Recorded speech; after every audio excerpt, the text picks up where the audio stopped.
woowooy kuréel yi nga xam ne ñoo ne ci télé yi ak ci rajo yi waaraate dafa jàngale diine ñu nekk ay jàngalekat ay yarkat ñoo xam ne dañuy leeral askan wi ñu liggéey bu am solo ba gis ni kon dina baax mu woo dañuy ñëw ñu toog waxtaan mu nekk prise de contact jotaay bu njëkk boo xam ne yeneen jotaay bu ne xëyaat dina ci topp xam ne dañuy àndandoo liggéey ba nga xam ne surtout discours religieux ci média yi ñu seet naka lañ fexee ba nga xam ne mu rafetee gën a rafet ba nga xam ne day nekk luy boole dañ koy teg ci suñuy valeur day jàngale day yar ndax Sénégal dañu manqué ay valeur am na ay modèle am na ay référence buñ fexee ba li ñuy wax ñu teg ko ci suñuy modèles yi suñuy référence yi suñuy valeurs yi ci wàllu diine ci wàllu social ci côté bu nekk ci wàllu culture bi yaakaar naa ne loolu ñii dañoo nekk ay relais ay jàngalkat bi en même temps ay relais nga xam ne ñoom ñu ngi leen di déglu macha allah bëri nañ ci Sénégal ak ci diaspora bi kon ñoom yaakaar naa ne bu mu jëlee discours bi liggéey ci gën ci waxtaan ñu fex nañ koy fédéré unifié ko yaakaar naa ne sur l'essentiel wàllu dimbalante bi wàllu tolérance bi muñalante bi xajowante bi l'acceptation de l'autre par exemple bokk ñu diine waaye man ñoo bokk réew mi bokk dund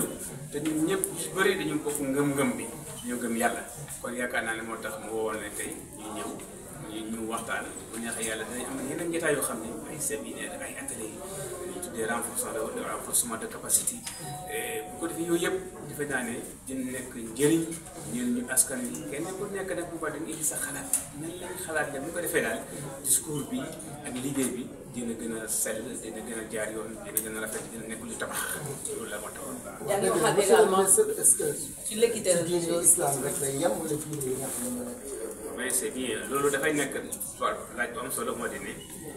kuréel gi président créé tuddee ko direction boo xam ne day liggéey ci affaire religieuse ñun diine yëpp ñu ngi ci waaw moo xam l'islam bi moo xam christianisme bi moo xam nekk ci religion traditionnelle yëpp mooy am ngëm-ngëm rek yaa ngi ci direction bi dina la bàyyi xel dina la jokkoo yow liggéey yow ñu fexe ba nga xam ne képp ku nekk diine boo nekk Sénégal di nga sentir ne état mu ngi sa côté état mu ngi taxaw pour may la bët jàppale la taxawu la ci sa ngëm-ngëm ci sa diine nga mën a am pratiquer sa diine librement toujours muy nekk loo xam ne day gën a boole doomu aadama yi ci suñuy pas-pas ci suñu liggéey suñuy valeur waaye na nga xam ne diine yëpp ñu ci biir. waaw version française. sànq yaa ngi doon également wax si affaire équité religieuse est-ce que mën nga si ñëwaat ñeneen ñi ngeen def. waaw bokk na ci li tax li ñu bëgg moo di def liggéey ba nga xam ne xam nga wax naa ne diine dafa nekk Sénégal boo jëlee lu mel ni diine islam rek néew am na junni at depuis le temps de Wade qui est décédé en 1040 kon Fouta Tooro bi Casamance dafa nekk ci ñooñu diine dañ bëgg liggéey ba nga xam ne kenn ku nekk day say àq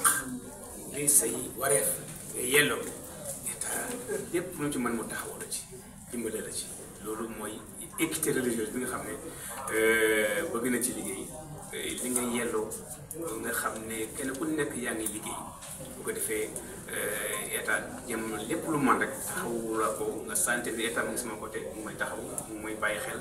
ndax xam ne ni ñoom ñëpp li ñuy def mooy tabax doomu aadama ñi ñuy liggéey ñoom ñëpp nit diine yi foyer yi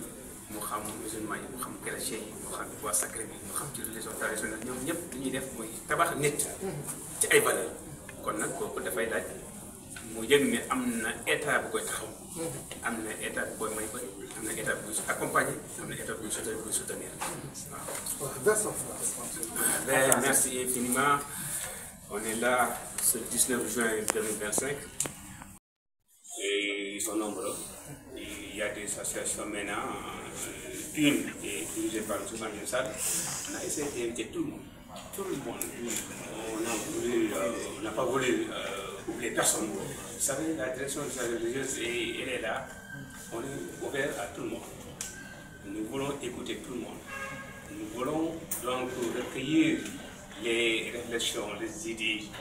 de tout le monde. Et également, nous voulons l'accompagnement de tout le monde. Pourquoi? Parce que lorsque son Excellence Bachir Diomaye Diakhar Faye a créé cette direction-là, c'est pour essentiellement assurer ce qu'on appelle une équité religieuse. C'est important. Vous le savez, le Sénégal, je le dis souvent dans mes écrits, mes publications scientifiques, le Sénégal est un pays presque à 100% de croyants. On est soit musulman, chrétien ou de la religion traditionnelle. Donc, un pays qui est pratiquement à 100% croyant, il serait extrêmement difficile de réussir un projet, une entreprise, si les religieux ne sont pas impliqués. Vous savez, et lorsqu'on parle de religieux, il y a donc les confréries, il y a As-Quran islamique, mais il y a également ceux qui sont là comme prédicateurs, comme imams et comme animateurs dans les médias. Sont des porteurs d'opinion, sont des relais par rapport au travail que l'on fait. Donc, pour moi, il est impératif donc d'organiser de temps en temps des rencontres avec eux pour essentiellement parler, discuter, travailler sur le discours religieux. Il faut un discours religieux fédérateur, un discours religieux donc responsable, un discours religieux qui enseigne, qui éduque, qui forme, qui socialise et qui humanise. Et eux, ils sont capables de le faire. C'est pourquoi on a essayé donc d'organiser donc ce matin cette séance de travail, et ce n'est que depuis qu'on va continuer ce travail-là. Islam seul ou tous les religieux? Ah oui, c'est une bonne question. Alors,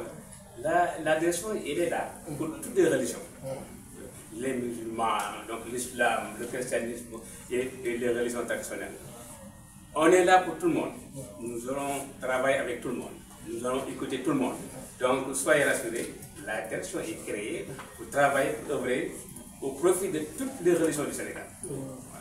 Merci. هذا اللقاء المهم بالنسبة لي وهو العمل السعي إلى إيجاد إطار ديني يساعد على توحيد الكلمة، يساعد على تحقيق مزيد من التربية، تربية دينية، تربية اجتماعية، تربية أخلاقية وما إلى ذلك. وكما تعرفون هذه الإدارة المكلفة بالشؤون الدينية لقد أنشأها السيد الرئيس بشير ديوماي دياkhar Faye بسبب بسيط، هو يعني السعي إلى تأييد الأسر أو كافة الأسر الدينية في السنغال. فتعرفون السنغال بلد فيه الديانات مختلفة، هناك دين الإسلام، هناك دين المسيحي، هناك أيضا التقليديون، وهؤلاء كلهم لهم حظ عظيم ولهم نصيب في هذا العمل، في هذه الإدارة. كل واحد منهم إن شاء الله يشارك، نعمل إن شاء الله حتى يشعر كل واحد من فوطة طورة إلى كاسماس أن هذه الإدارة بجانبه، أن هذه الإدارة تساعده، أن هذه الإدارة تهتم به أيما اهتمام، لأننا جميعا نعمل في السنغال لأجل تحقيق مزيد من التسامح الديني والاجتماعي وما إلى ذلك. إذا وهذا التسامح ليتم لابد أن يتم بمشاركة الجميع. وأنا أعرف يقينا أن الذين يعملون في القطاعات في القنوات التلفزيونية والإذاعية، كل واحد منهم يعتبر واحد يبني من البنائين دينيا وثقافيا وعلميا واخلاقيا. لذلك اريد مشاركتهم في هذا العمل، واعتقد انهم ان شاء الله سيشاركوني في هذا العمل، وانا لي ثقه كامله بهم، وانا حريص عليهم ايضا. وانا اعتقد ان ما لدينا من المعايير الاخلاقيه والدينيه والاجتماعيه والعلميه والثقافيه، هذه المعايير يجب الاهتمام بها والحرص عليها والحفاظ عليها أيضا ورغبة أيضا والترغيب فيها، وأن عندنا أجيال ناشئة وهذه المعايير يجب أن ترسخ في أجيال الحاضرة والقادمة أيضا. هل الإدارة خاصة لنا نحن أم عامة لجميع الأديان؟ وجيه جدا هذا السؤال، والسؤال وجيه جدا. هذه الإدارة قد أنشأت للاهتمام بكافة الأديان في السنغال، دين مسيحي، دين إسلامي، وكذلك الذين في الأديان التقليدية. إذن فأريد أن يكون الجميع منمئنين على أن هذه الإدارة تهتم بكافة الأديان في السنغال بإذن الله تعالى، وأنا أيضا أريد مشاركتهم جميعا لنا في هذا العمل، من حيث العمل، من حيث الدعاء، ومن حيث الأفكار أيضا. كل واحد منهم له الأفكار، أفكار ناضجة، أفكار جيدة، أفكار مستقيمة. إذا أنا في حاجة ماسة إلى هذه الأفكار، وحينما يتم جمع هذه الأفكار إن شاء الله يمكن أن نسعى أن ندع أمامنا خارطة للعمل المشترك. أنا أؤمن إيمانا صادقا بالعمل الجماعي. شكرا جزيلا. benn danañu def nu nekk benn nun ñaaral ba suñu discours nekk discours bu leer te nekk benn ñu wuy si woon ko nag tey en tant que groupe boo xam ne ñu ngi toll ci móol ko juddal ko wutal koy këyit muy mboolem yi nga xam ne ñooy wax ci turu diine ci rajo yi ak télévision yi. loolu moo doon suñu teewaayu tey yàlla na taw nu ñu jiite mbooloo mi Cheikh Saad bu ñuy topp ci ñun ak ñi nga xam ne ñun yëpp ñoo ko bokk cëq loolu moo doon tey rek lay jataay bi fii ci barab bi alhamdulilah. lan mooy dénkaan yi nga xam ne ñoom ñoo ko seqal. waaw dénkaan yi mooy nun wuy si nañu ministre bi wala wuy si nañu directeur bi. dénkaan yi mooy suñu delloo nag ñun ca suñu barab ca suñu siège social man faa toog nag ñun tam togg li ñuy togg yëpp ko muy itam ñu président bu nu daje ñu daañu togg li ñuy togg ndax jot nañ ko junj ay tomb yoo xam ne réew mi war na ci waxtaan parce que réew mi li ci ëpp ci noonu dégguñu liy waqf nit ku génne alalam bëgg ci tuyaaba teg ko foo xam fii ñëpp a ciy jariñu loolu war nañ ci waxtaan. li ci teg war nañ waxtaan ci lu mel ni asaka muddikoor yi ni muy génn ci Sénégal fukki milliards at mu jot la ñuy génn fukki milliards asaka muddikoor képp fukki milliards lañ ci génn ci par at mais loolu bu génnee dugut fenn ñun war nañ ci waxtaan ñun tam ba seet direction bii nga xam ne moom la Jim Dramé jiite yàlla na ko yàlla sàmm nan la ñuy def ba loolu ñu mën koo jëmmal ba di dox di ci jëm ba loolu bu génnatee am fu mu mën a féete xeet bi da ca tege ma junj naa ko sànq ci wàllu demul màkk gi di dem di ñëw ñun suñu màkk dëgg la ñu ngi koy teg ci ay loxo mais li ñu tuddee ay sëriñ dañ cee xaw a absenté nga xam da ngay dem màkk ba ñëw doo gis benn sëriñ léegi nag su boobaa yeneen réew yi li tax ñuy mën a nem def leen ñu def bàyyi li ñuy bàyyi mooy seen sëriñ si dañuy teew ca barab ba du dëgg mais ñun dañ leen bu ñu leen bàyyee fii dem foofa gidd bi Mor Thiam mën na ne benn alaaji defal nangam mu ne ko sama sëriñ nee na naa def nangam donc loolu war nañ ci mën a waxtaan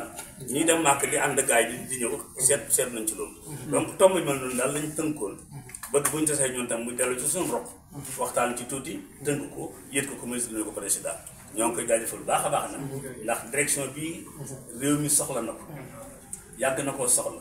yàgg naa dox jëm ci comme am nañ ko nag nan ko dox ba mu jeex takk dox ko ba mu sëkk jërëjëf alhamdulilah